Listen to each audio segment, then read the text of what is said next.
My name is Edgar Bergmann, and in this video I'll be talking about the differences between British and American English. You're probably familiar with the concept of genes and genetics. But do you know about memes?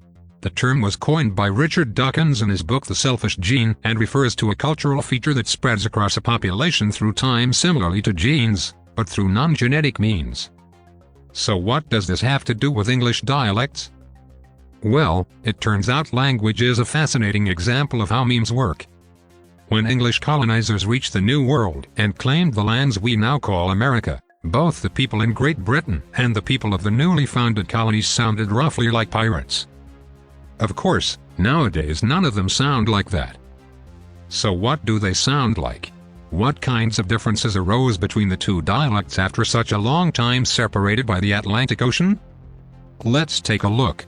Although mutually intelligible, the two varieties do have a fair share of divergences. Those include deviations in spelling, vocabulary and pronunciation.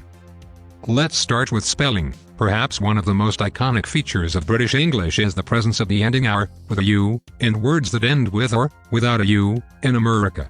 For example,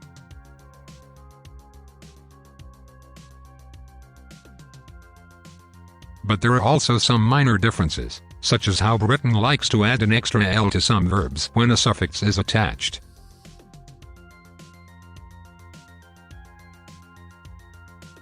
There are even differences on whether "eyes", with an "s", or "eyes", with a "z", is the preferred suffix.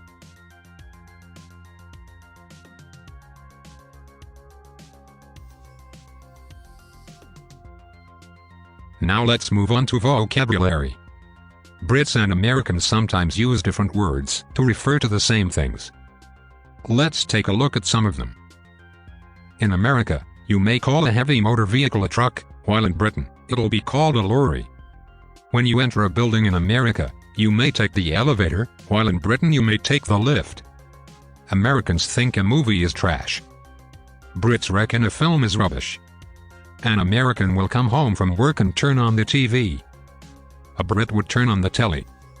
An American's favorite season may be fall, while a Brit may refer to the same season as autumn.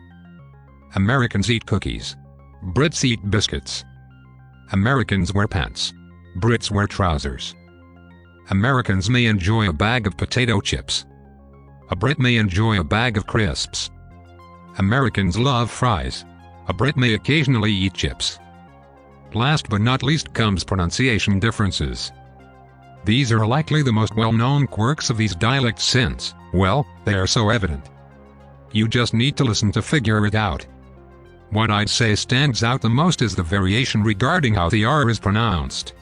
While in America the R is rhotic, which means R sounds are always clearly pronounced, in Britain the R is non-rhotic, meaning that the R sound is not pronounced unless it's followed by a vowel sound. Oddly enough, however, despite the British tendency to ignore its R's, sometimes it does the exact opposite and adds an R sound to a word that doesn't actually have one. For example, that man I saw over there. That man I saw over there. This phenomenon is called the intrusive R. But let's move past the R's and start talking about the T's. British English is characterized by a hard T sound, as opposed to the American tendency to pronounce the T as an alveolar tap. Butter. Butter. So this is it for today. From this it's evident that English is an incredibly diverse language, but that's just the tip of the iceberg. Even amid these two dialects there are many more variations and variations of these variations. And that's before mentioning the many other English dialects and accents around the globe besides these two. I for one am glad to be able to witness and learn about such a delightful culture. With that said, see you next time.